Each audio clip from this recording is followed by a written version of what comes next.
സാമ്പത്തിക പ്രതിസന്ധി, വിലക്കയറ്റം, നമ്മുടെ KSRTC-ക്കാർക്ക് ശമ്പളം. ഓരോ ദുരന്തം കഴിയുമ്പോഴും വിചാരിക്കും ഇതോടുകൂടി തീരുന്നു.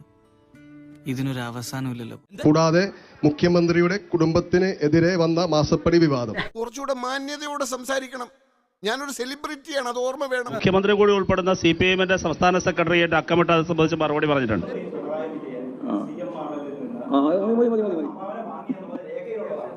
എനിക്കറിയാൻ പാടില്ല, ഞാൻ മരുന്ന വഴിക്കേണ്ടതാണ്. ഞാൻ പോണ്, ഇത് നിങ്ങളുടെ പ്രശ്നമാണ്. അല്ല, നിങ്ങളുടെ ചോദ്യത്തിന് ഉത്തരം പറ. മുഖ്യമന്ത്രി എന്തുകൊണ്ട് മറുപടി അള്ളാനെ ഇതെല്ലാം കൂടി നമ്മള് കുറ്റായോ? ശ്രീ അഭിലാഷേ, കേട്ടില്ല. റിയാസിനില്ലാത്ത മറുപടി, പിണറായി വിജയന് മിണ്ടാട്ടമില്ലാത്ത മറുപടി. നല്ല ധാരണയുണ്ട്.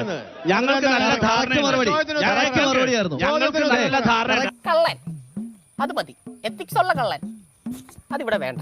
മാസപ്പടിയെ പറ്റി ചോദിക്കുമ്പോ സാർ ലളിതമായ ചോദ്യം, 1.72 കോടി രൂപ കിട്ടിയോ? കിട്ടിയിട്ടുണ്ടെങ്കിൽ ആരെങ്കിലും കൊണ്ടുപോയി? ഓഹോ, നീ സ്വയം നിയന്ത്രിച്ചു നിന്നതല്ലേ? ഇങ്ങനെ മിണ്ടാൻ പറ്റാതെ നിൽക്കുന്നതിന് ഞങ്ങളുടെ നാട്ടിൽ എന്താ പറയാന്നറിയോ? അണ്ണാക്കിലെ പിരിവെട്ടി.